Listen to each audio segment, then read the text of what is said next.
Muy buenas tardes a todas y a todos. Seguimos con el programa de hoy y en primer lugar voy a presentar los dos profesores de esta tarde. En primer lugar, el profesor Horst Pichmann es catedrático emérito del Departamento de la Universidad de Hamburgo, en Alemania. Es miembro correspondiente de la Real Academia de la Historia en Madrid y también de la Real Academia Hispanoamericana de Ciencias, Artes y Lenguas de Cádiz.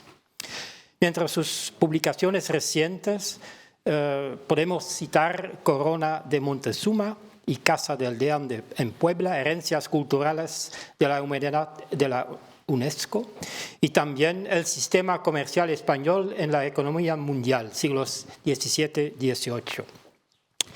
A mi izquierda está sentado el profesor Agustín Bermúdez Aznar, es catedrático de la Historia del Derecho de la Universidad de Alicante, es presidente del Instituto Internacional de Historia del Derecho Indiano y ha desempeñado los cargos de director de publicaciones de la Universidad de Murcia, decano interino de la Facultad de Derecho de la Universidad de Alicante, y durante más de 15 años fue director del Departamento de Ciencias Histórico-Jurídicas de la mencionada facultad.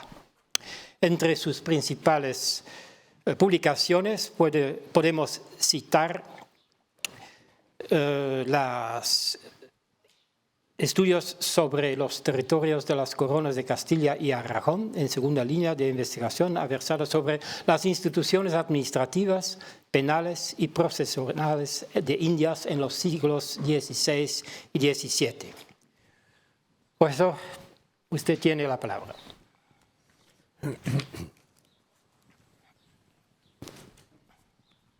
Bueno, muchísimas gracias. Primero por la presentación muy precisa, correcta, corta.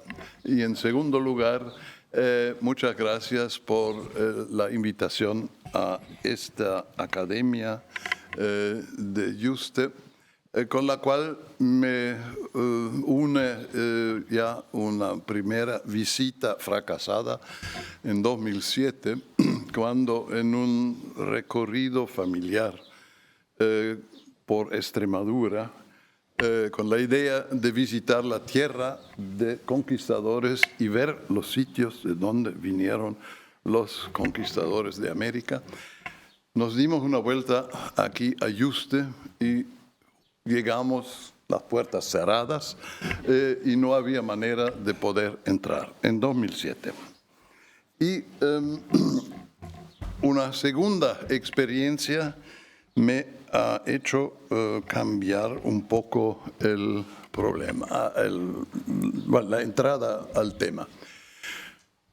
En 2003-2004 ocupé en México una cátedra rotativa del Servicio de Intercambio Académico Alemán, el Deutsche Akademische Austauschdienst, en la UNAM y en el Colegio de México.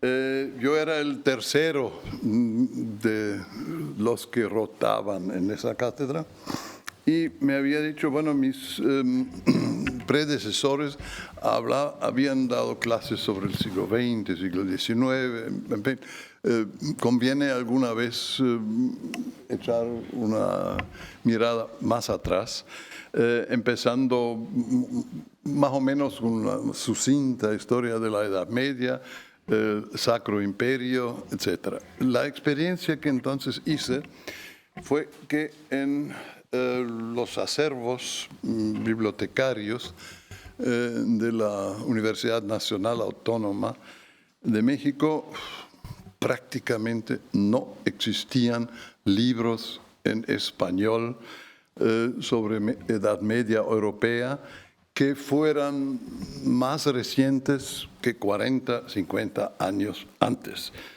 El único libro que encontré que todavía algo trajo de Alemania era una publicación traducida en España en 1942 que después se había también editado en México y retraducida, reeditada como 50 años después.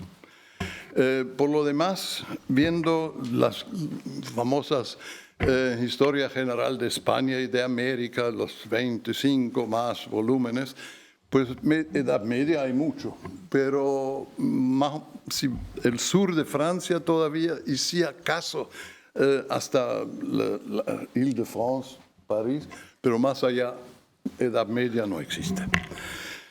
De manera que me tuve que inventar una especie de curso básico. Algunas de las afirmaciones sobre el Sacro Imperio que se hicieron esta mañana me han hecho cambiar el plan, volver a este discurso, este curso básico de aquel entonces.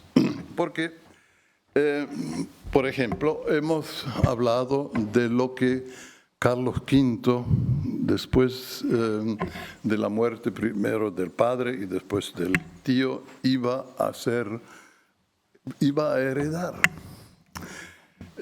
Bueno, el imperio, que ya se sabe, es electivo, entonces no es precisamente herencia, pero como el predecesor era un Habsburgo y su padre ya había sido electo, lo que es además la norma, rey de Alemania y no emperador. Ya se sabe que existe desde el emperador Carlos IV en el siglo XIII a XIV, cuando gobernó la dinastía de los Luxemburgo, el sistema de electividad normatizado por la llamada Bula de Oro, en la cual se nombra una cantidad determinada de príncipes electores. A saber, los tres arzobispos de Colonia, Treveris, Maguncia, el conde del Palatinado, Pfalzgrave, un poco más al sur de Maguncia, luego el rey de Bohemia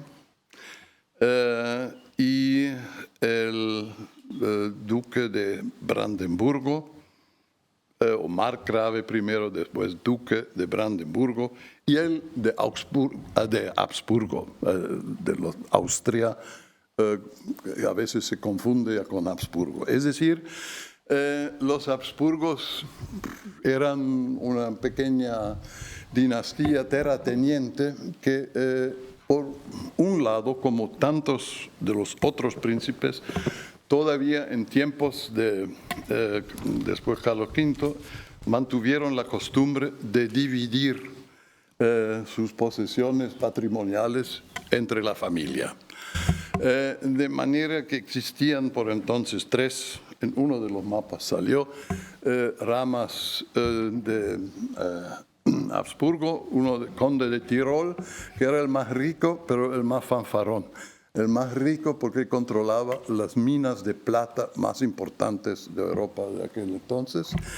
Pero como no sabía gestionar, entonces perdió su ducado y el familiar emperador Maximiliano se hizo de esta herencia y con ayuda de los fúgares, la casa esta puso, digamos, en valor aquel territorio. Una segunda rama era la de Graz, de la Styria, o Steiermark, como se dice, a donde me había asignado la academia, primero como miembro de la Universidad de Graz, lo que me daba cierta gracia. Y finalmente la propia Austria con la Viena de capital, que era del entonces reinante emperador Maximiliano y de su hijo Felipe, quien había sido ya electo rey de los germanos.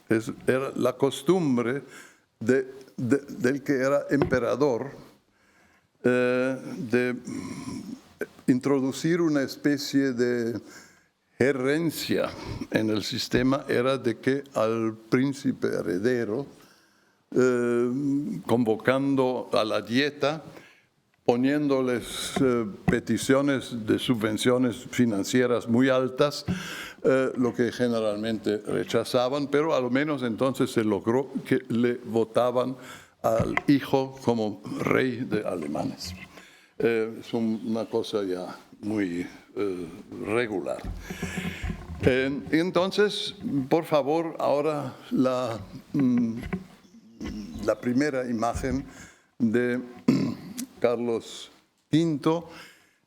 En esta misma forma, no lo hago por falta de tiempo, podría mostrarles un cuadro muy similar de Felipe el Hermoso con Juana, su mujer de 1505 más o menos. A diferencia de este cuadro de Carlos V ya reúne, digamos, tanto su patrimonio hereditivo que le tocaba por sucesor en la dinastía, y también lo que le convenía por príncipe del imperio o electo emperador. Todavía en aquel entonces no era coronado por el Papa. Así era una forma de representar su visión. Unido siempre a este escudo de armas venía las dos columnas, el plus ultra, introducido tanto por Carlos V a sugerencia de su canciller Gattinara. Con lo cual abrió ya una perspectiva, una línea que por la importancia de la visibilidad y de presentaciones visibles, pues sí, quedaban grabados en la mente de toda la gente, aunque no sepan leer. Bien, entonces, era, digamos, suponiendo de que el emperador estaba fuera, ¿quién era el segundo de a bordo? Normalmente.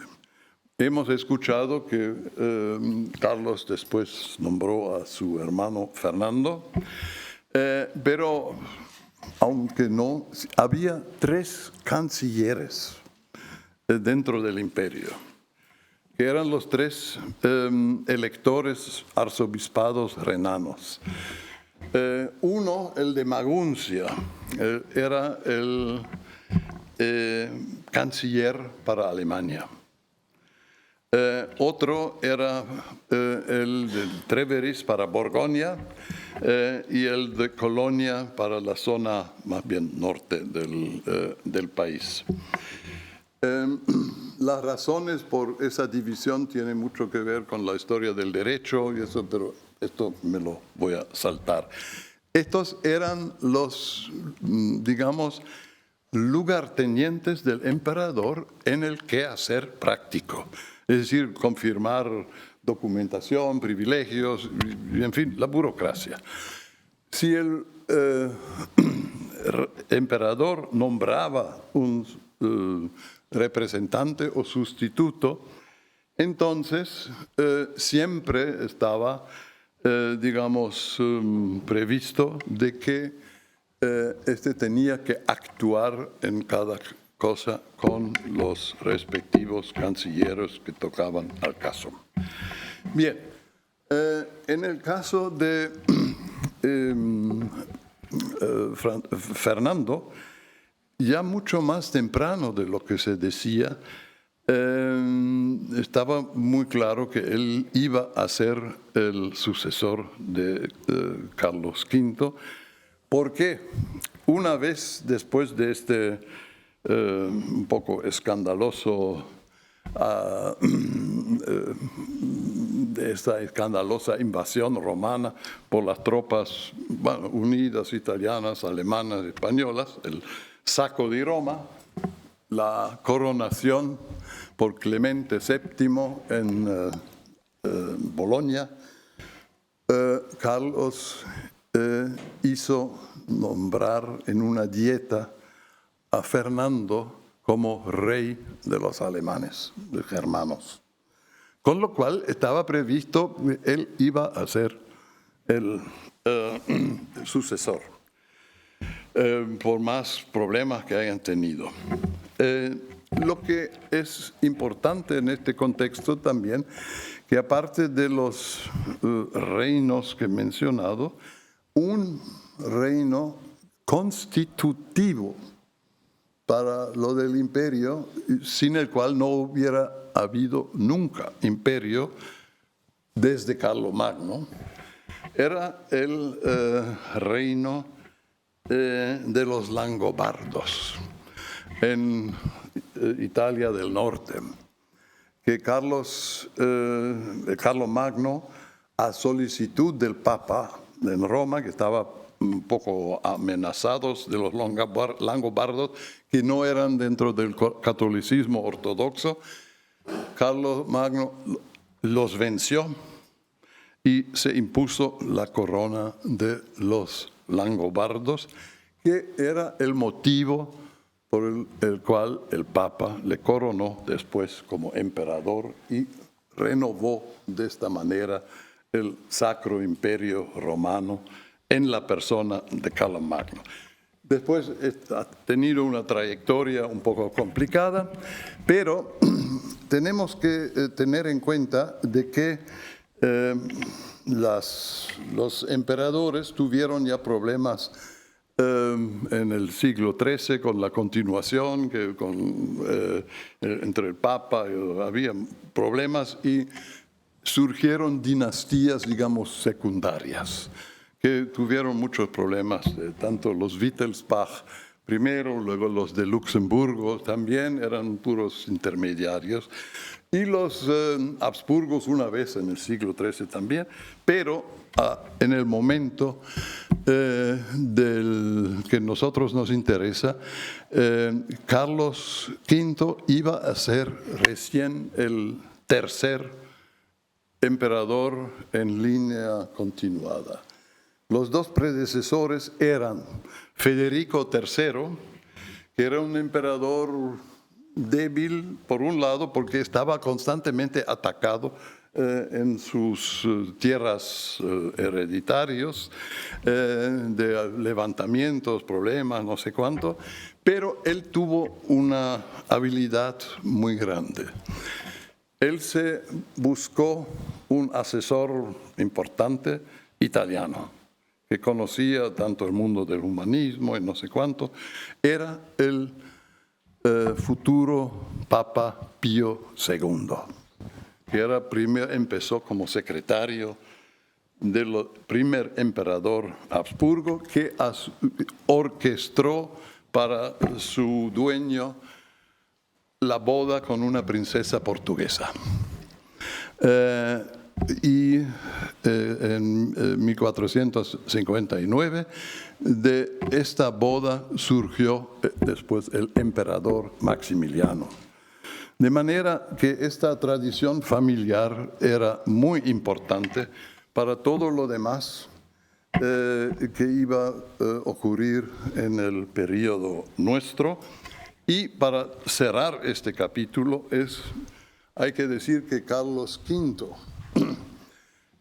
en Bolonia y con duras penas después del saco de Roma, fue coronado emperador por el Papa como Dios mandaba, y era el último, porque cuando Carlos divide su imperio entre el hijo y el hermano, el reino de los langobardos, en el término Milán, parte de la Toscana, recibió Felipe II, lo cual hubiera significado que cualquier emperador electo empezando con Fernando, para poder hacerse coronar en Roma, debía pedir permiso en Madrid si se le permitía con su corte, una cosa, ir a Roma para coronarse, movilizaba 1.000 personas fácil, pues debería haber pedido permiso, lo que era una cosa imposible. Nunca más, por entonces, un emperador fue coronado por el Papa y el imperio perdió así esta aura, digamos, de religiosidad católica. Bien. Volviendo a Carlos V y a Fernando el Católico, es preciso primero señalar qué cosa lo unía a ambos y qué los separaba. Una cosa que a mi modo de ver los unía y de una manera muy, muy importante era la experiencia que ambos tenían de que gobernar un reino o varios reinos de distinta composición jurídica requería distintos métodos de gobierno. Y ambos lo han hecho en el fondo durante toda la vida. En el caso, luego, por ser más, quizás menos conocido, por ejemplo, cuando todas esas revueltas como las comunidades en España, Germanías, en Valencia y lo demás que he mencionado en Alemania, se requería poner orden. Entonces, se ve muy bien esta diferencia de cómo el emperador procedió. En España, donde, digamos, el papel de la Iglesia Católica no era para nada, ¿cómo se llama?, cuestionada, se ordenaban concilios provinciales. Y en estos concilios provinciales, si ustedes leen, se arreglan muchas cosas seculares. Lo de poner qué trajes debían ponerse en entierros, en bodas, en no sé cuánto. En fin, cosas de la sociedad que requerían ser ordenados. Esto en España se hizo a través de los concilios provinciales, después en América también. En Alemania, donde ya la reforma había cobrado importancia, no tenía sentido y además no era lícito de introducir algo nuevo, entonces el emperador recurre a un método antiguo, es decir, un ordenamiento imperial. Es decir, una legislación al estilo de una ordenanza donde detalle por detalle se arreglan las mismas cosas que aquí en España se hacen en los concilios provinciales. Por ejemplo, lo del orden de ropa, de cómo vestir, no sé cuándo, en qué ocasiones, y, en fin. Un montón es una legislación muy nutrida. Yo me acuerdo hace años que un colega me mandó un alumno que estaba por hacer una tesis doctoral sobre las Reichspolizeiordnungen, como se llamaban esos decretos del emperador, de Carlos V, que había 3. ¿Por qué?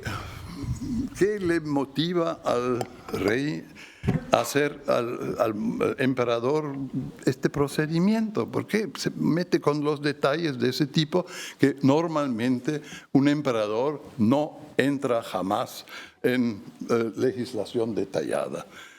Y bueno, sospeché después que tenía algo que ver con esto y le remití al joven colega a los concilios provinciales españoles y él después realmente pudo comprobar de que había esto como el motivo principal.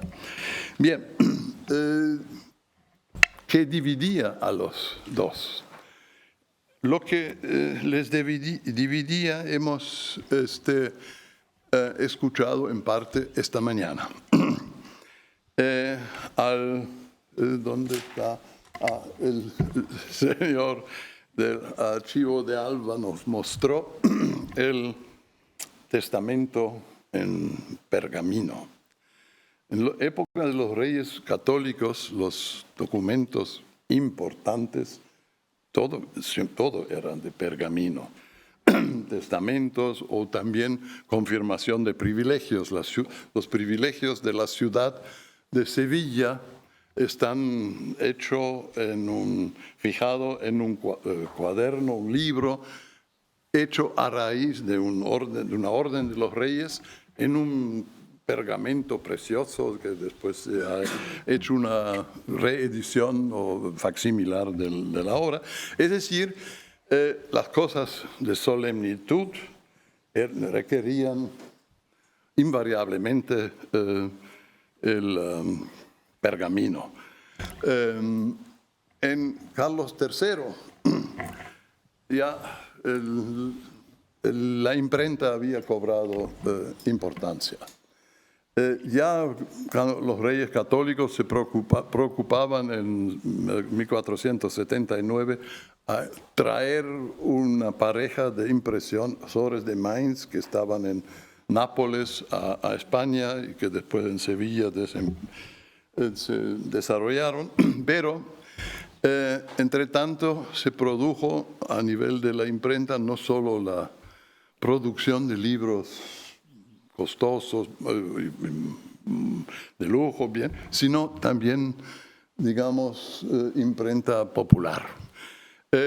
Nosotros, hablando de la Biblia de aquel entonces, siempre nos referimos a la edición crítica de Cisneros, la de Erasmus y estas cosas solemnes, pero al parecer se habían impreso ya desde más o menos 1470 hasta los 20 del 16, miles de Biblias populares. Era el reclamo por textos religiosos era muy grande, entonces se imprimía pues, la Vulgata, y eso todavía, pero cualquier cosa donde rápidamente uno miraba lo que es importante, los principales sermones y no sé cuánto, y se distribuían porque era un enorme negocio. De manera que junto a la literatura, digamos, buena, valiosa, existía pues la menos valiosa, no crítica, eso, pero muy popular, que se repartía en todas partes. Y entonces es bajo Carlos V que se introduce la, ¿cómo se llama?, la revisión de la imprenta y ¿cómo se llama?, este texto, los libros prohibidos, el índice. Sí, el índice de libros prohibidos. Muchas gracias. Esto era una medida, bueno, se ha discutido mucho sobre tolerancia, no sé cuánto. Era una medida muy necesaria y práctica para los gobernantes de aquel entonces para mantener algún control, y como había esa corriente de adivinanzas y de, qué sé yo, cometas que se vieron y que el fin del mundo próximo y todo ese tipo de cosas que circulaba, era necesario de tener cierto control sobre la imprenta. Tanto más que, más tal vez que en España, en el norte de los Alpes había una gran cantidad, digamos, de profetas autopromocionados. Yo recientemente estuve cerca de Würzburgo, en un pueblo, donde había un caso muy espectacular de un, ¿cómo se llama?, pastor que cuidaba carneros. Sí, un hombre muy simple, pero los pastores en aquel entonces tocaban la flauta, la música, y hacían en las fiestas populares también música. A este le dio de predicar sermones y de que pronosticar un mejor mundo y no sé qué. Y él logró en el transcurso de un verano, con esas predicaciones en una zona de Franconia bien poblada, que los fines de semana le llegaban como 70.000 individuos de la zona para ir a escucharle a predicar. Total que el obispo de Würzburg, que era el más cercano, le mandó 40 soldados y se llevaron al fulano, y después le cortaron la cabeza y se acabó. Esto era una forma, digamos, hoy diríamos no muy elegante, pero pues así como era la situación, tampoco podía permitirse, digamos, de que esta prosperara. Así que la necesidad de un control era evidente también en cosas religiosas, y esto conviene recordar que era antes de Lutero, bastante antes. Y cuando después viene este fraile agustiniano o agustino con sus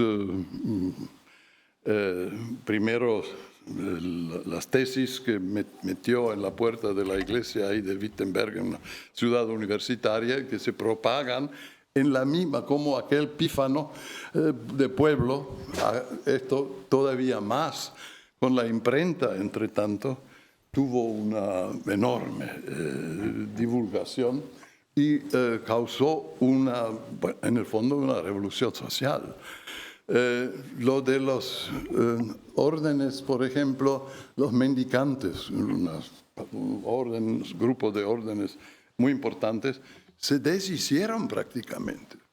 Todos abandonaron los conventos y no sé qué. Yo recuerdo que una de las primeras medidas de Carlos V, cuando había entrado en tiempos de la comunidad aquí, era de pedir a los dominicos de Salamanca, de San Esteban, un grupo de frailes dominicos para enviarles al convento de Colonia, importante, porque era del centro de la orden en Alemania, porque también la historia del gran filósofo medieval ahí, total, se nota en la reacción de los gobernantes de que la suma alarma que proponía estas cosas, que justo se agravaban después de la muerte de Fernando el Católico. Y si nos observamos más de cerca la política religiosa, entonces llama la atención que, por ejemplo, la expulsión de los judíos en Aragón fue mucho más severa que no en Castilla. De suerte que podemos sospechar de que el problema religioso le era muy consciente al rey católico. Bien, ¿cómo se transforma el imperio? Por favor, ahora el otro plano.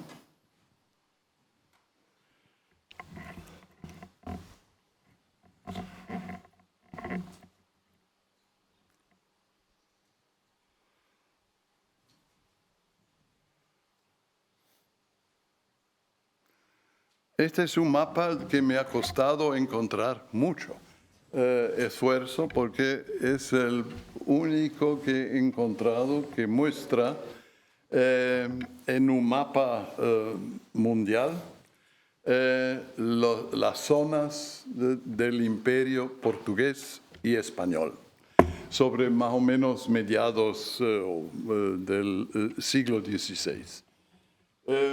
Como se puede ver por el simple análisis geográfico, había como trozos de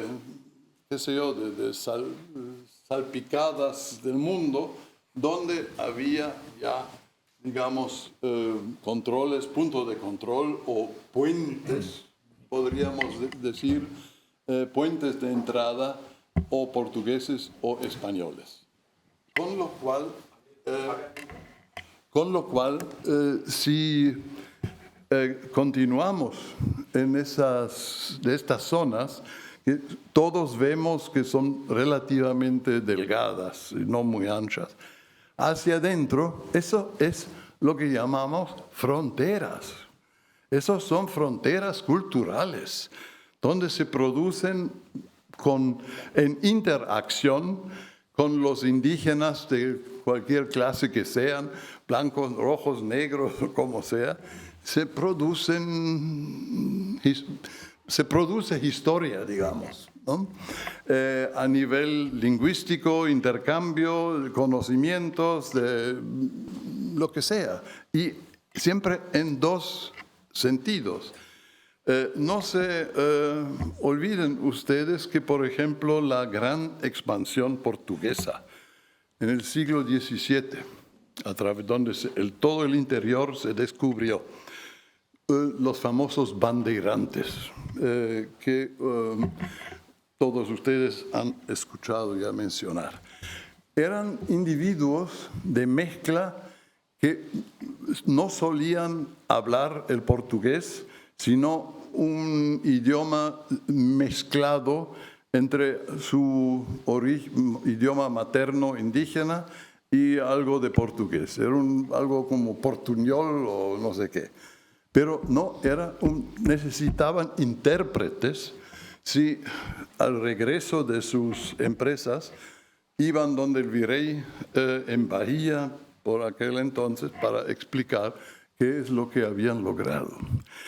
Y en el caso de España, el Imperio Español solo era mejor y más controlado en los dos únicos casos donde los españoles habían conquistado imperios indígenas, en México y en el Perú, y habían aprovechado la infraestructura de estos imperios indígenas para poner su imperio y su control, su dominio. Y estas zonas son las que conocemos como los grandes los grandes momentos de la misión de las órdenes mendicantes, porque eran indígenas de cultura, que tenían incluso en México escritura y métodos de recordar, los quipus o no sé cuánto. Es decir, que existen élites indígenas con los cuales podían hacerse rápidamente trasvases organizados y que después, gracias al haber recibido el reconocimiento de su estatus social, ya sea como nobles indígenas, etcétera, fue reconocido, se prestaron a colaborar. No olvidemos un detalle. En el gobierno de Carlos V, la política de colonización en América se hizo de acuerdo, pero absolutamente de acuerdo al método romano en la Galia, de Julio César. Las zonas ocupadas de algún grupo étnico indígena, habitada con poblaciones grandes o ciudades, etc., fueron organizados como lo de Galia. Se ponían en sitios céntricos ciudades de españoles, con un cabildo español, en fin, reservado a España. Poco al lado, las otras zonas, se montaban ciudades indígenas con un cabildo indígena, y estos cabildos indígenas tenían el mismo derecho municipal que del de Sevilla, con la particularidad de que, como en Sevilla, nobleza podía entrar en el cabildo, en estas ciudades indígenas también la nobleza podía entrar en los cabildos indígenas. Esta particularidad de la política americana de Carlos V realmente se descubrió recién en los últimos 10 años. Cuando después de una larga labor de investigación se publicó en México este atlas de la doctora Dorothy Tank de Estrada, donde van registrados todos los municipios indígenas según su estatus jurídico, etc.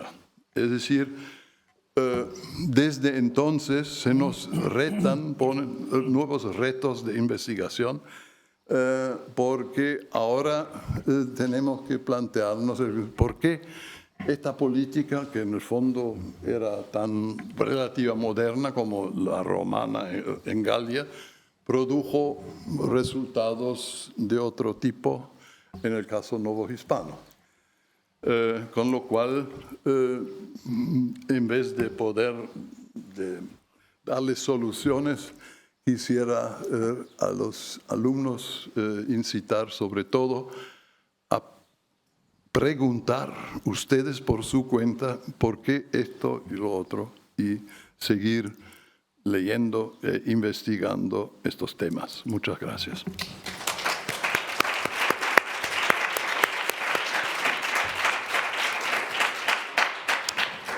Muchísimas gracias, profesor Pichman. Y voy a dar la palabra al profesor Agustín Bermúdez Aznar. Gracias. Estarán ustedes de acuerdo conmigo que hemos asistido a un análisis claro, riguroso, preciso, si me permiten, en el buen sentido de la palabra, germánico, de un tema fundamental, de un tema importantísimo. Yo creo, Horst, que no es necesario que te vayas a la UNAM para que te quedes asombrado por la falta de bibliografía sobre las instituciones del imperio. Vente a nuestras universidades españolas y te encontrarás con esa misma carencia. Tenemos un déficit, siempre lo hemos tenido, en historia del derecho te hablo, que es lo que yo conozco, de preocupación o interés por todas esas instituciones. No solo el Sacro Imperio, el Gran Ducado de Milán, incluso si me apuras el Reino de Nápoles, Borgoña, etc. Hay algunas cosas, pequeñas cosas, pero muy pocas, muy pobres. La visión que tenemos es realmente pobre. ¿Qué se puede decir en descargo de esta lamentable carencia? Los planes de estudios. No tenemos tiempo suficiente casi para explicar las instituciones propiamente hispanas, cuanto más ir a ese mundo complejo, difícil, etcétera, pero que nos daría una visión mucho más rica si la conociéramos. Yo algunas veces a algún tema del Ducado de Milán y tal he tenido que ir o acudir a un colega italiano para decir, oye, ¿y esto? Y entonces el gobernador, ¿y por qué? Para que me explicara por qué en la bibliografía a malas penas encuentras esto. Claro, hay bibliografía también alemana, etcétera, donde podrías acudir, pero su acceso obviamente resulta más difícil para nosotros. O sea que me parece muy interesante. Entonces, respecto a ese análisis que has hecho tan claro y tan preciso, yo te quería pedir un dato que me resulta dudoso. ¿Maximiliano fue coronado por el Papa como emperador? No. No. Por eso no pudo nombrar heredero. Por eso tuvo que ser elegido su sucesor. Por eso Carlos V tuvo que someterse. ¿Es eso correcto o no? Maximiliano hizo un truco. El micro.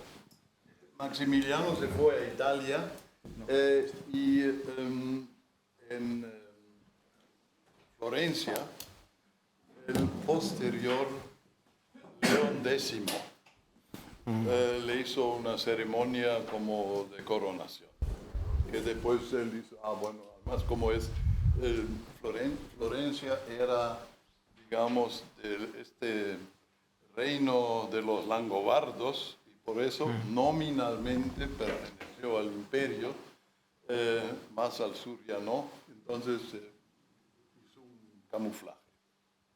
Pero no le dio el derecho a nombrar sucesor.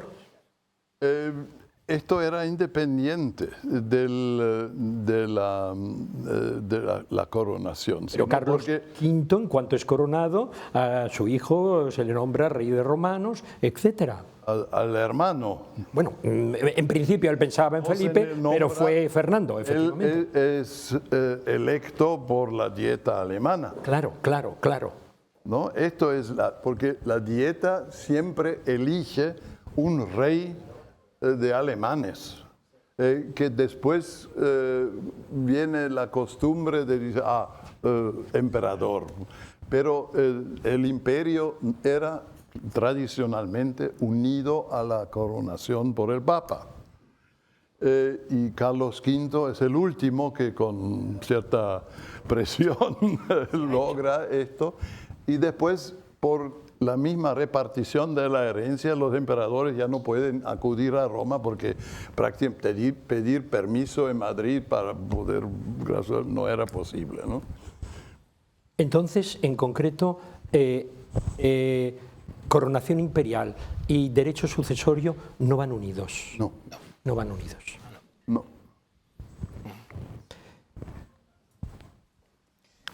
Luego... Sí, no.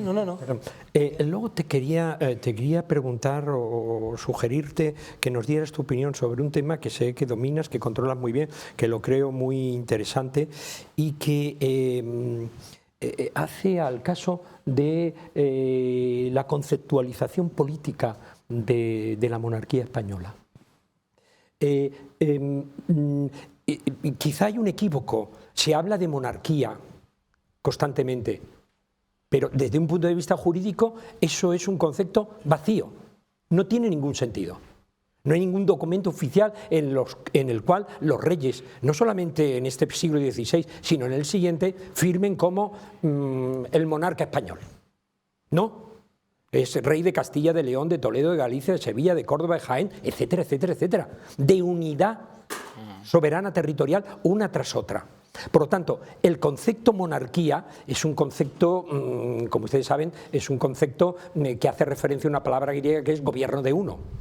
Y es una forma de expresar la unidad de gobierno en un todo plural, en esa monarquía compuesta, según la célebre y afortunada expresión de John Eliot, que se consideraba que podía ser la monarquía española. Pero no es un concepto estrictamente jurídico. Aparte de eso, yo creo que quizá durante el periodo de los Reyes Católicos no sería correcto aplicar ese término. Y me lo planteo con Carlos V. Y yo considero que tampoco, que sería fundamentalmente con Felipe II.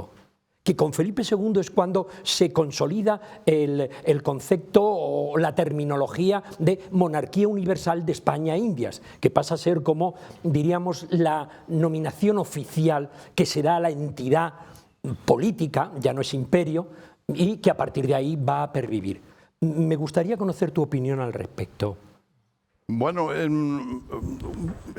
quiero recordar en primer lugar este trabajo de Ramón Carande, un clásico de la historiografía española, que dice que el concepto de España como unidad nos viene proyectado desde el exterior, porque en el exterior se empieza a hablar de España.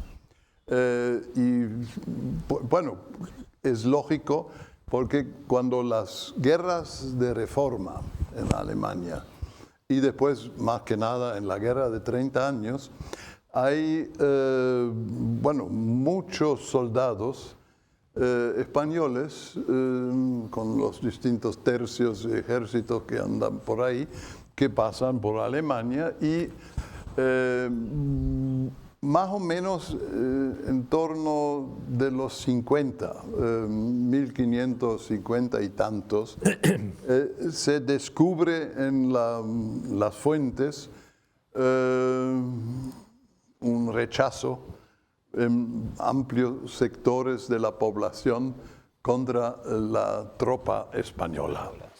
Tanto, bueno, lo de no hablar el idioma, de vivir sobre la tierra porque están mal pagados, entonces, en fin, todo lo que esto se convierte en un término más bien negativo en Alemania. La recepción en España, pues creo que es diferente.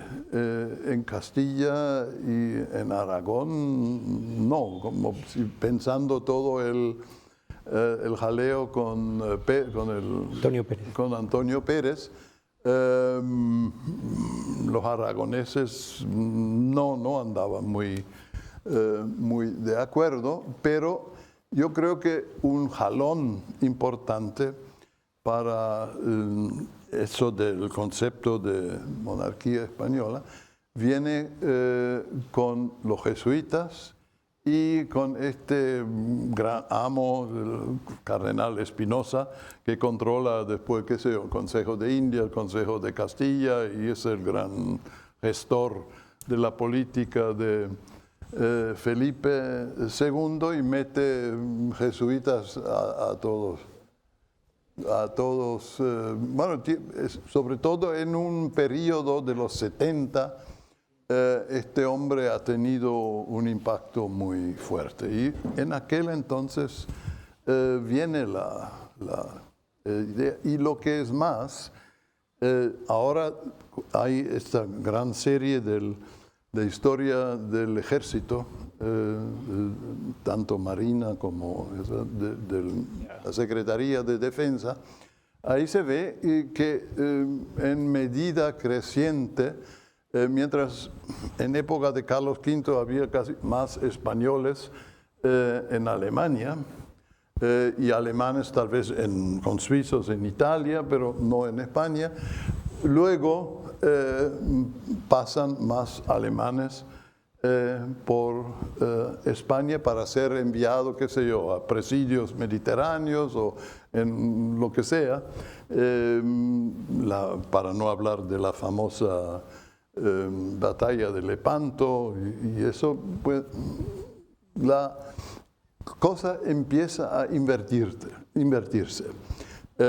Desde entonces, todo lo alemán, incluso bajo el emperador Fernando, es calibrado en función de Madrid.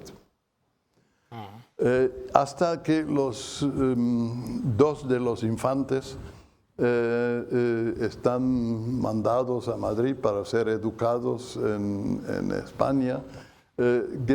Vienen a ser además después dos sucesores de Fernando, bueno, hijos y sucesores que no quieren nada que ver con España. Maximiliano II, que es más o menos protestante, aunque formalmente no lo puede ser, y después el otro que se pone ahí en Praga, lejos, ¿cómo se llama? Rudolfo. Matías también. Matías muy poco tiempo, pero recién cuando la dinastía de Estiria, con Fernando II en el 17, digamos, hereda el imperio, entonces la alianza con España se hace cada vez más estrecha nuevamente. Y ahí es ya con el rey Planeta, y, en fin, todo el discurso del 17 que encontramos entonces, ¿no? Gracias. Vámonos a las Indias. Sí. ¿No te parece que lo que aporta las Indias a Carlos tras su elección imperial, él mismo la percibe como una magnificación, una redimensión de un imperio fundamentalmente terrestre en una nueva dimensión atlántica? Por ejemplo, el dato, parece ser, creo recordar, y yo creo que tú tienes algún artículo al respecto, el uso que Carlos hace de la célebre corona de Moctezuma. como manifestación exótica ante el mundo europeo, porque parece ser que permite el que sea vista, expuesta públicamente, etcétera, de ese exótico y novedoso mundo. Ya no es un Estado más europeo, es un mundo completamente ignoto, distinto, que magnifica y totaliza, entre comillas, universaliza, entre comillas, su propio imperio. Yo creo que tú en alguno de tus artículos has subrayado que quizá habría que corregir la visión específicamente mercantilista que se ha dado solamente a la conquista americana, sino que había, junto con eso, naturalmente que está ahí, pero que había también una consideración de carácter político e imperial. ¿Qué te parece? Bueno, eso tiene dos vertientes, una que es anterior a Carlos V, porque hay que tomar en cuenta que ya preguntó por Maximiliano y la coronación. En 1507, Maximiliano reúne la dieta en Constanza para sacar apoyo financiero para ir finalmente a Italia a hacerse coronar por el Papa. Entonces se hace una gran, como se dice, mise en scène de propaganda. Entre otras cosas, viene en este contexto el famoso libro de Waldseemüller y de su compañero sobre América con el mapa y la, ¿cómo se llama? La descripción latina. Orbis Mundi. Sí, Podemos colocar el nombre geográfico que de momento no me acuerdo. Y el trasfondo es lo siguiente.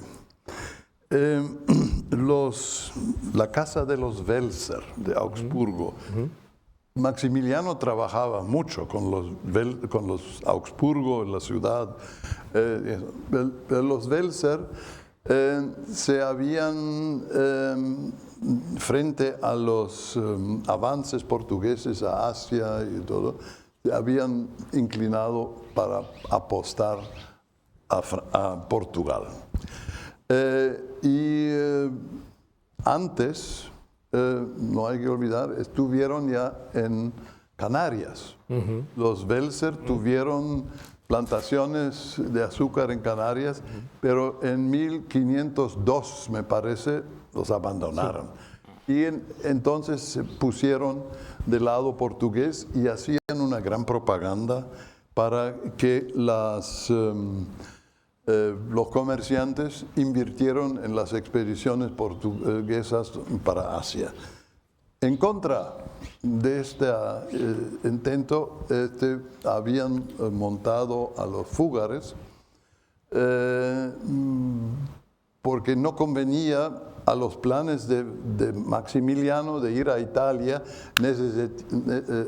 tener el aporte, no convenía con Portugal, a pesar de que era de origen portugués, sino con España, porque esto encajaba mucho más con la política del momento. Entonces de ahí sale esto del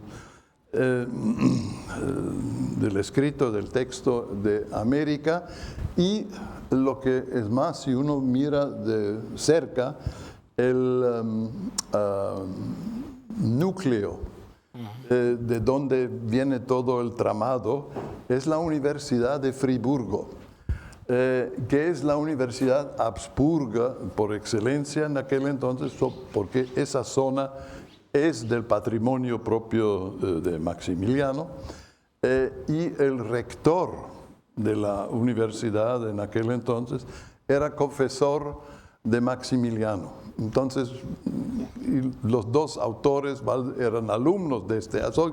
Hay un tinglado cortesano bastante bien para explicar por qué Portugal tuvo ese avance, pero después la situación cambia.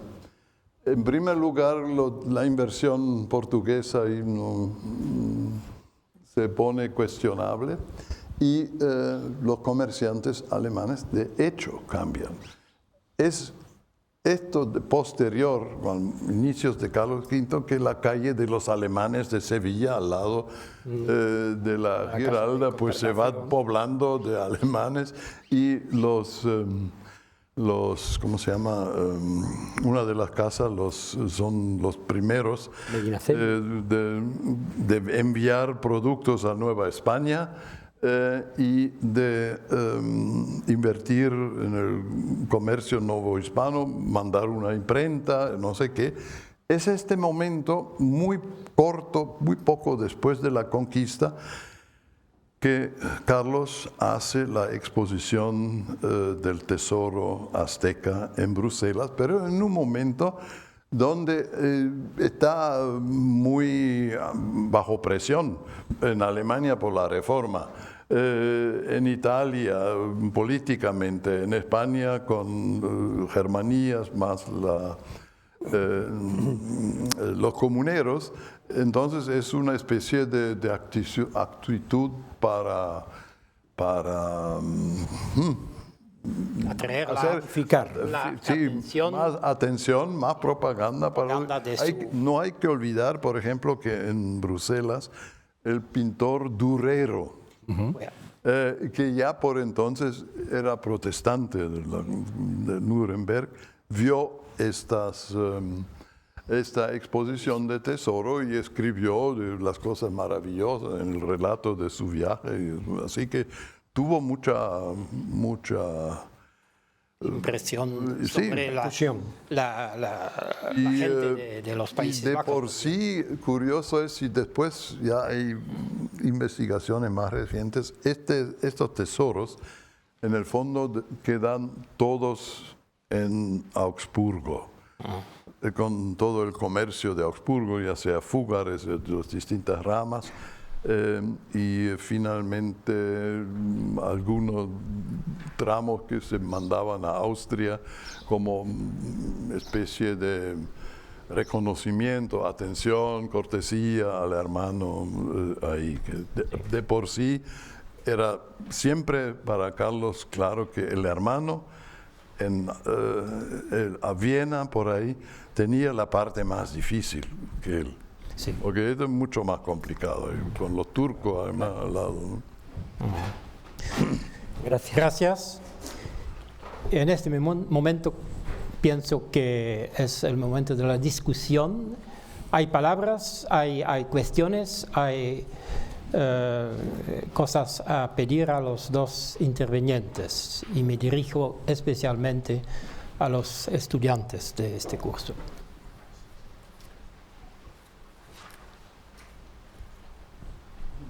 Sí.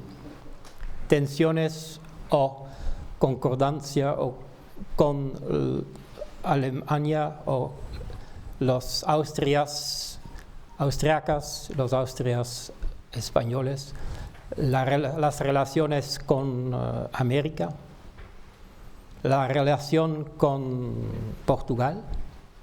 Sí, señor. No, yo un poco, ¿me oye? Un poco hablar de lo que habíamos visto antes. Carlos V lo que ve en América es un filón, es decir, un dinero que le viene sin ninguna dificultad y que le permite, lo que hablábamos esta mañana,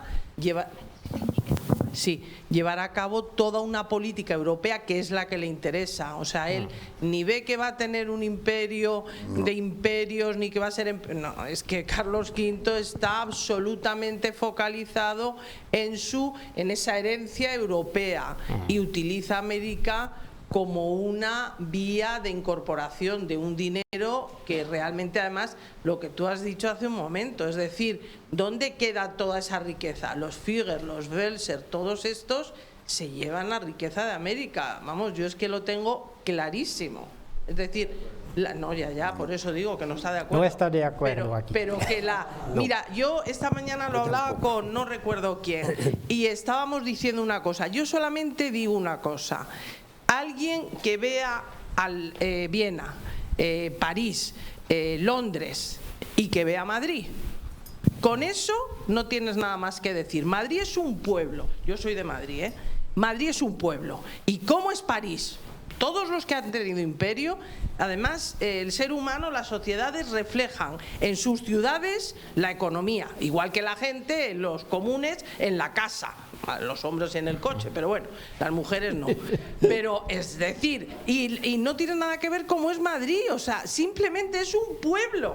Y tú ves París, ves Berlín, ves todos los que han tenido imperio han reflejado en sus ciudades la riqueza que ha llegado a expuertas. Y además, fíjate, en España también tienes un ejemplo. ¿Cómo es Barcelona? Es una ciudad burguesa con una riqueza enorme del siglo XIX. ¿Cómo es Madrid? Es un pueblo, tiene una zona un poco burguesa, que es el barrio Salamanca, una zona que ha desaparecido, que es la Castellana, donde estaban los palacios de los nobles, y punto. Tú mira Barcelona, es que no tiene nada que ver. Y España, Madrid fue capital 400 años de un imperio. ¿Dónde está ese dinero? ¿Se puede contestar? Bueno, digamos con esto. Bueno, en primer lugar hay que decir que los grandes tesoros americanos más o menos se descubren 1550. 1542. Bueno, pero si se ve en conjunto Zacatecas, Potosí, San Luis Potosí, Tasco, Huancavelica es como para poner en función el asunto y tarda hasta los 60 hasta que el patillo, el sistema empieza a dar los grandes resultados. Pues en el fondo hay un bache donde en cuanto a las riquezas, en época de Fernando se saca bastante de las islas del Caribe, pero que lo tiene repartido en sus secretarios, López de Conchillos y como siempre se llamaban. Carlos V después hace un esfuerzo para quitarse encima toda esta tribu. En la correspondencia con sus gobernadores, sobre todo con su hijo, se expresa, digamos, de una forma muy, muy drástica. Carlos V como gobernador, tanto después del caso de la supuesta rebelión de Cortés y después de los encomenderos, y más aún de lo de Perú, le ha subido tan a la gorra a Carlos que en sus instrucciones ni lo menciona. Y se limita, se siente ofendidísimo con esto, se limita a exponer su política que conviene que hacer con los indios americanos al caso mexicano, porque ahí se cree menos ofendido que en el Perú, donde le mataron al virrey que él nombró. Así que es difícil de decir. Bueno, Madrid de por sí no era gran cosa en aquel entonces, pero tampoco el Escorial fue una empresa muy barata, me imagino. Un monumento, pero en su momento Carlos IV se arruinó la salud viajando por todo el país, a cuesta de caballo, todo día y día, no sé cuánto, pues bueno. Esto no debe haber sido muy agradable. Mientras Felipe bien, se pone este palacio ahí, se siente como en el centro y convierte así España en algo visible a lo largo de Europa. Hasta entonces, claro, en época de Carlos, que viajaba por aquí y llevaba siempre... Hay que ver este cuadro, o los cuadros de este grabador alemán Weiditz, quien en 1529 vino de Alemania, Augsburgo, a la corte y dejó una serie de dibujos de los trajes y de tipos, y entre otros también de los moriscos, de esclavos, de cómo se transportan los caballos en los barcos y el montaje de la corte, cuando la corte se traslada de un lugar a otro, estos enormes carros llenos de papeles y tonterías que andan arrastrando por el país. Pues esto debe de haber tenido su coste también. Sí. Así que, y al fin y al cabo, hay junto al Escorial una ciudad que deja bastante ver de las riquezas, que es Sevilla. Profesor, Sí, yo quería... La Sevilla histórica. ¿sí?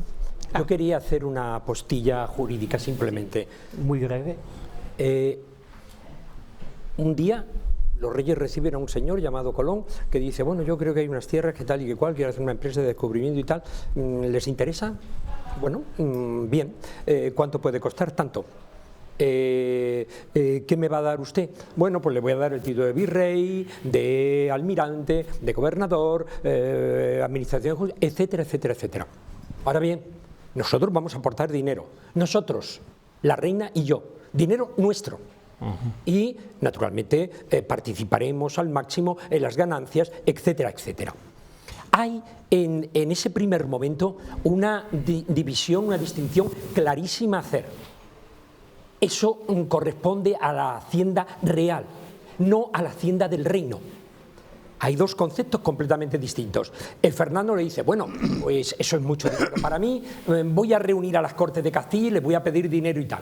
Si hubiera hecho eso, hubiera reunido las Cortes y las Cortes le hubieran dicho sí, aquí está y tal, no habría ocurrido lo que ocurre con el oro de América, que viene directamente por Sevilla y va a las arcas reales, para disponer de él a su libre voluntad, sin necesidad de consentimiento del reino para nada.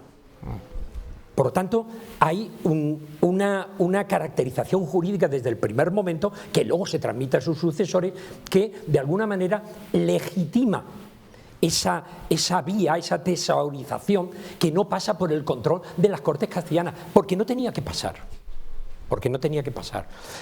Eso es indudablemente el esquema jurídico. ¿Qué habría ocurrido si aún así eso el monarca lo hubiera invertido en la península, etcétera, etcétera? Bueno, los futuribles no juegan. Pero es muy importante tener en cuenta siempre ese hecho, que es un hecho jurídico y absolutamente escritutario. Sí. Y ahí que desde las primeras empresas, primero en el viaje de Colón, en el viaje de los descubridores, en las primeras colonias que se establecen, etcétera, ¿qué hay?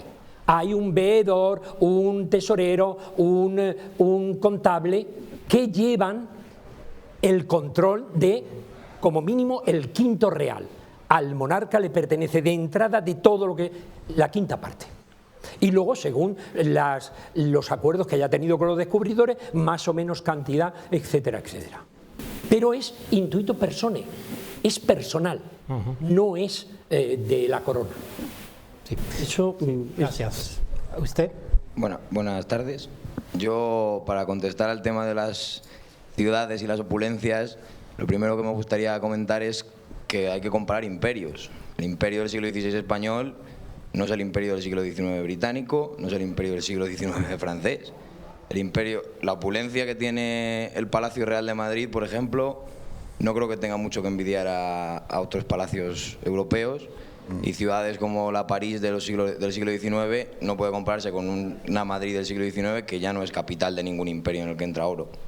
Es capital de un imperio decadente a expuertas. Pero bueno, aparte de esto, pues como comentaba el profesor Pichman, el tema del Escorial. El Escorial es el símbolo de un ombligo del mundo, de un imperio del siglo XVI que tiene sus propias creencias y que tiene sus gastos en sus sitios.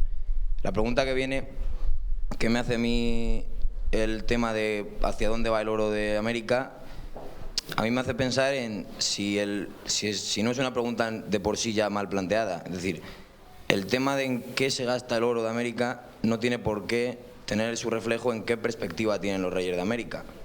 Desde el primer momento del descubrimiento, la población americana, Isabel la Católica lo tiene claro desde un primer momento. Allí hay gente que son súbditos, que luego con todos los temas complicados de la colonización y de lo que pasa con los habitantes americanos y tal, lo que queda claro es que una cosa es en qué se va a gastar el oro posteriormente, que tiene mucho que ver, como se ha comentado, por cómo se ha sufragado la conquista, las deudas enormes que tienen los reyes a partir de sus guerras en Europa. Pero no por ello tiene que ser no por ello los monarcas del siglo XVI tienen que tener una perspectiva de América como un banco. Desde mi punto de vista, América era un grandísimo espacio de conquista, pero a la vez, como bien ha dicho el profesor Pichman, se coloniza, se administra y aparte del dinero americano se queda en América y lo administran otras poblaciones que van allí. Y me parece que es un poco simplista trasladar casi 400 años de administración americana a el oro del primer siglo, que es cuando más se entró, pero también fue cuando más se gastó en un imperio que estaba en construcción, que era el momento en el que se tenía que gastar. Es verdad que visto ahora que hemos sido conscientes de las riquezas que se pueden producir de unos imperios mejor manejados o manejados en otros momentos, como el británico o el francés, pues parece que España perdió su oportunidad. Pero juzgar lo que se hizo en el siglo XVI desde los baremos del mundo postcolonial británico o francés me parece que no es lo que debíamos hacer aquí en este curso. Sí. Y como segundo punto, muchísimas reacciones. Sí. Me gustaría preguntar al profesor profesor Pichman si podría aclarar en alguna medida cuál es el aspecto mediante el que compara la colonización americana con la conquista romana de la Galia. Sí, un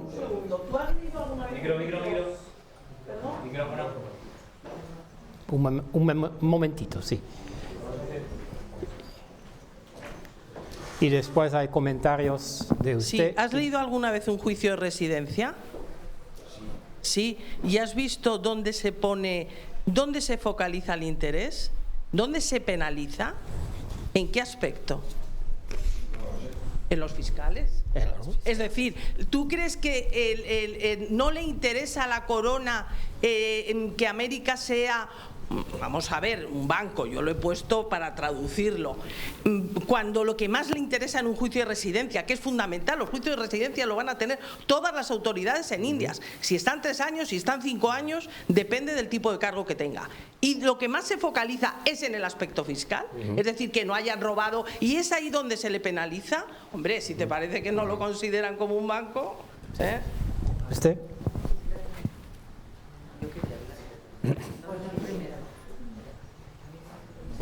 Usted, sí, primero la señora y después el señor. También a los alumnos. Sí.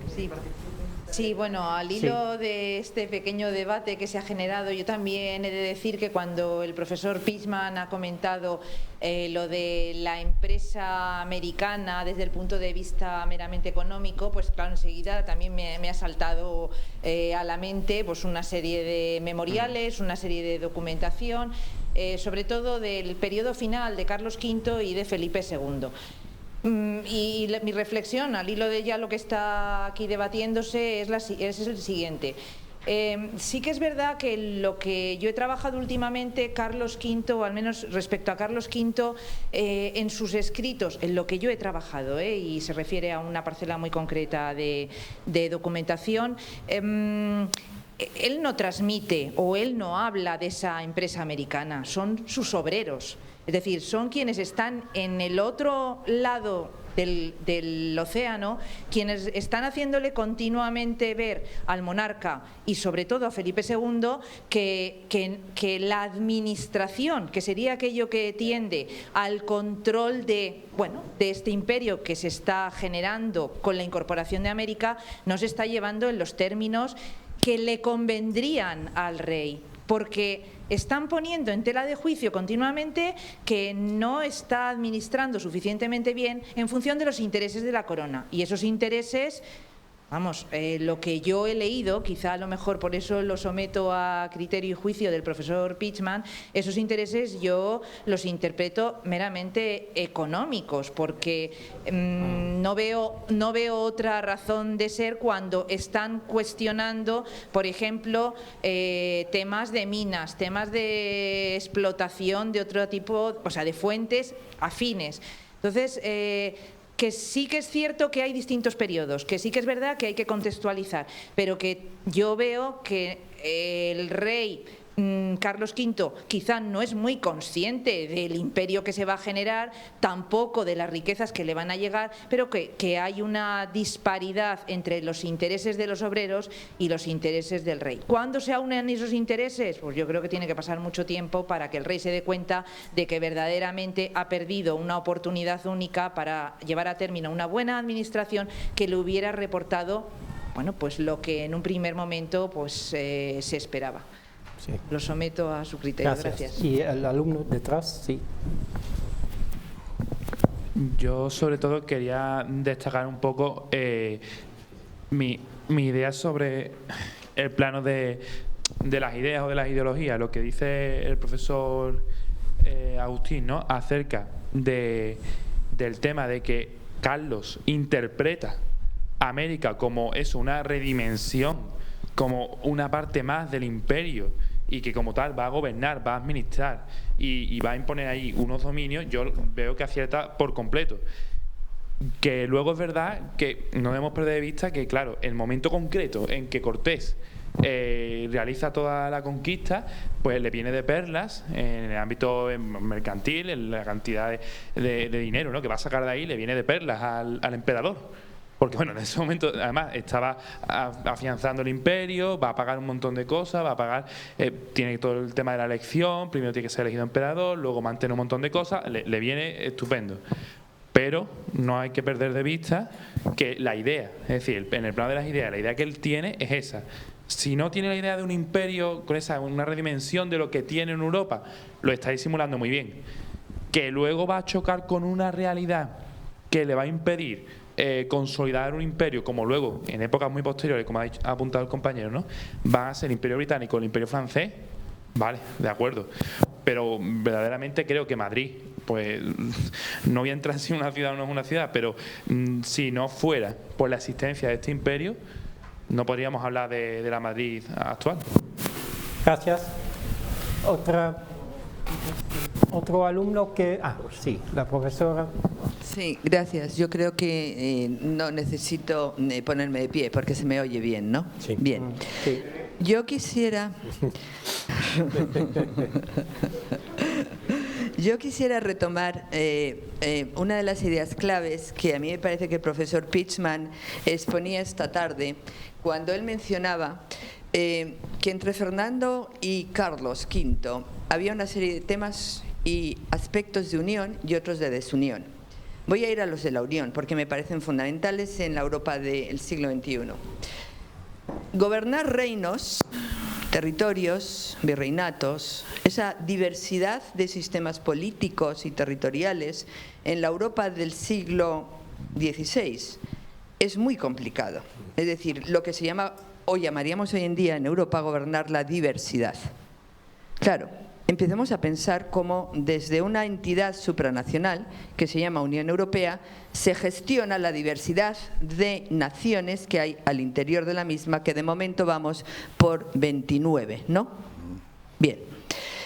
Yo no digo que la dificultad de Fernando fuera tan grande, pero tenía su gran dificultad el encontrarse con esa diversidad de reinos que unificar o que generar criterios de unidad a la hora de poderlos gobernar.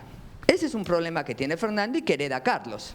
Solo que a Carlos se le aumenta el problema porque se le aumentan los territorios y por lo tanto el problema de la gobernanza, como se llama hoy en día, es muchísimo más complejo en la Europa de Carlos que en la península de Fernando, creo yo. Es más complejo el problema de la gobernanza para Carlos que para Fernando.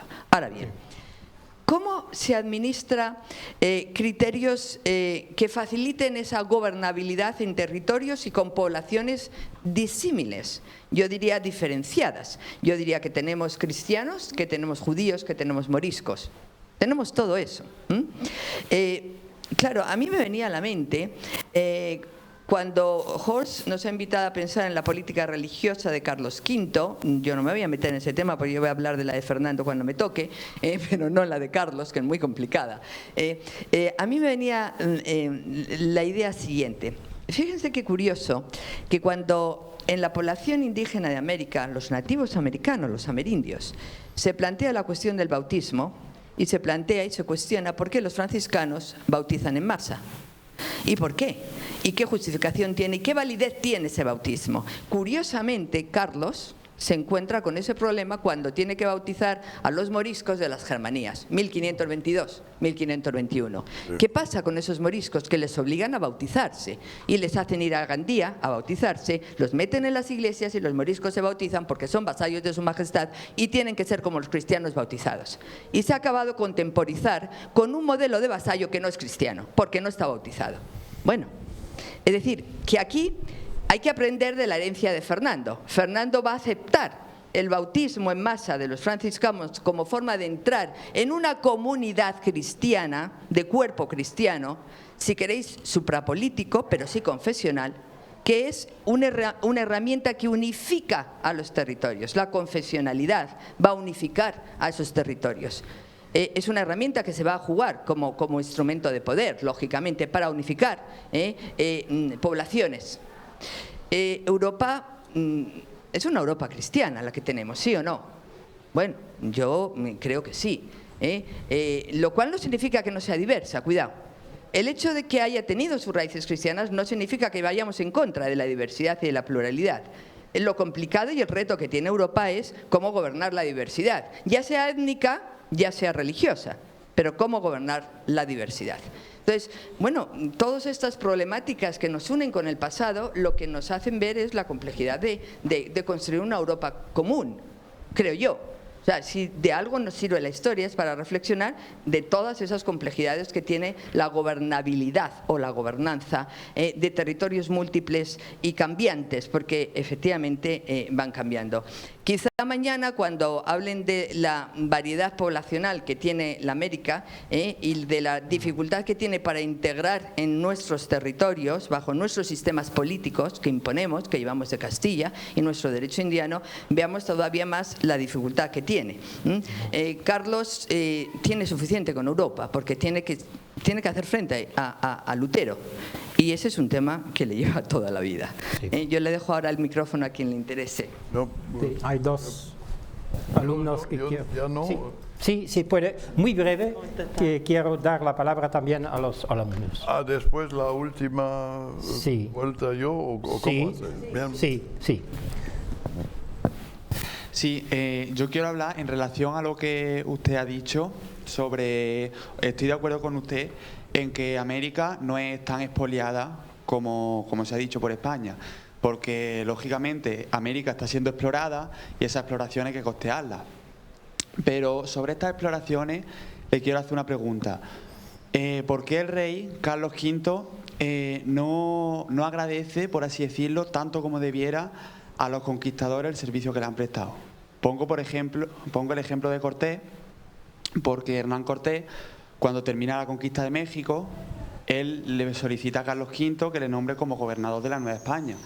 Y sin embargo, Carlos V tarda muy poco realmente en convertir la Nueva España en un virreinato, y a Cortés le da un marquesado para contentarlo y ya está. Entonces quiero preguntar por qué Carlos V no le agradece, por así decirlo, a Cortés lo que había hecho. agradece ¿Se bastante. puede contestar hoy? ¿Ahora? Una concesión de 40.000 vasallos para un Cortés no está mal, ¿no? Quiero decir, no es realmente lo que Cortés le pedía. Cortés le pedía ser gobernador. Sí, pero Cortés mete la pata en una cosa. Él no entendió muy bien. Cortés queda capitán general y gobernador es el virrey. Y recientemente, hace 2 años, hay una tesis sobre cómo los primeros virreyes desde Mendoza empiezan lentamente a gobernar el terreno. Entonces, el primer virrey, Mendoza, logra más o menos. Cuidado, sí. Logra más o menos el control sobre el Valle de México, nada más. El segundo virrey, Velasco, el primero, más o menos logra gobernar los valles de Toluca, bueno, el de México, el de Toluca y el de Puebla. Pero Cortés, en todo este tiempo como capitán general, gobierna todo lo demás. Esto es porque el sistema de la política de Carlos en estas es muy astuta, es decir, para poder gobernar hay que tener primero la posibilidad de gobernanza. Mantener estable este Cortés con 40.000 vasallos bien repartidos en una zona bastante clave, como después se resultó, va a mantener la cosa, mientras tanto los otros empiezan. Pero es recién el Velasco II, a fines del siglo, que controla políticamente lo que hoy en día llamamos la Nueva España. Y nada más.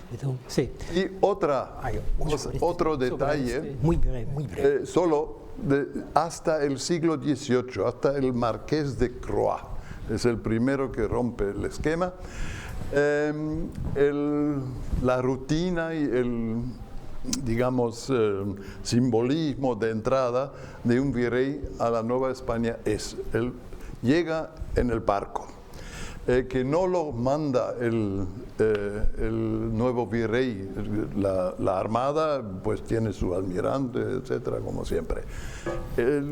La armada llega a Veracruz, el virrey desembarca y es recibido con los honores de un capitán general por la tropa de Veracruz puesta en orden. Y entonces, pues ahí visita, rinde los honores a, qué sé yo, la fortaleza y todo lo demás, y después de descansar un par de días se pone en marcha a caballo. Cuando vienen después los viejos, que ya son achacosos, les permiten irse en coche hasta un tramo, pero va en caballo subiendo al altiplano para desembocar primero en Tlaxcala. Y obligadamente entra a caballo, por más achacado, le suben al caballo para que solo pueda entrar a Tlaxcala a caballo. Después lo reciben los indios, danzas, en fin, es como la reproducción de la conquista en época de Cortés. De ahí se va a Huejotzingo, Cholula, Puebla, y después prepara la entrada a la capital, donde después en la audiencia le entregan el sello. Y recién en este momento empieza a ser virrey. Hasta entonces es nada más capitán general. Un breve comentario y la última pregunta. ¿Sabe por qué razón ocurre eso? Aparte de lo que ha explicado el profesor Pichman, por desconfianza política. Se tiene el temor de que un hombre tan ambicioso y con tanto poder y con tanta capacidad como es Cortés dándole excesivo honores, etcétera, pueda constituir a la larga una burbuja autónoma de poder propio que choque contra el propio poder real y que entonces obligue a una intervención militar y tal. Manera de evitar eso, reconocerle lo máximo posible, tener lo más contenido posible, pero frenado. Sí, gracias. Porque la audiencia lleva el nombre el Senado. Y ahí tiene el paralelismo con Roma. El emperador Augusto gobierna con el Senado, aunque sea superior, pero el Senado es importante. Y aquí se repite. Sí. La última. Yo les quería comentar tanto a los profesores Pichman como Bermúdez y a usted también, profesor Jansen, en qué términos creen que se puede concebir la política exterior de la monarquía. Es decir, si, digamos, se puede concebir a lo largo de los quizás 100 años, ¿no?, que dura el poderío de la monarquía hispánica en Europa, si se puede concebir en términos de lo que hoy conocemos con el nombre de Realpolitik, o si impregnan otros caracteres. Y respecto a eso, es interesante que parece como que la monarquía en todo momento, en esos 100 años, digamos, de auge hasta Westfalia, pues permanece un poco como a la defensiva, ¿no? Un poco a la expectativa. No fortifica América ni el Caribe hasta que llega... No. América es bastante fortificado. Sí. Pero en muchos aspectos es verdad que permanece a la defensiva. Por ejemplo, en Holanda, en Alemania, digamos que cuando entra en la guerra de los 30 años lo hace un poco como vagón de tren, ¿no?, de Viena, ¿no?, de los Habsburgo de Viena. Entonces quería preguntar que un poco a raíz de lo que dijo la profesora Martínez de la dificultad de gobernar en diversidad, ¿no? Si esa diversidad de reinos que tiene la monarquía, ¿no?, de jurisdicciones distintas, en fin, de diversidad, pues impide la unificación de una política exterior común, de una realpolitik, como por ejemplo si puede tener la Francia de Richelieu en un momento determinado. Centralizado. ¿Quiere contestar? Sí, bueno, muy brevemente en este contexto. Tenemos 3 minutos. A la simbología y el aprovechar no sé qué. Carlos V es el único gobernante de ambas zonas, imperios, quien tiene un documento en su favor que es único. Está sentado con su gran financiero, Jacobo Fugger, en la chimenea el fuego. Entonces el Fugger rompe una letra de crédito que Carlos ha firmado. Esto no existe más de ningún gobernante posterior. Los demás quiebran. Este no. Y si se pregunta por los provechos, Alemania en aquel entonces, al este del Rin, era una zona selvática casi, pura selva, a través de las cuales había muy estrechos senderos en los cuales un ejército, por ejemplo, a caballo podía uno ir tras del otro. Con lo cual hacer caer un tronco de árbol, pues ya la fila.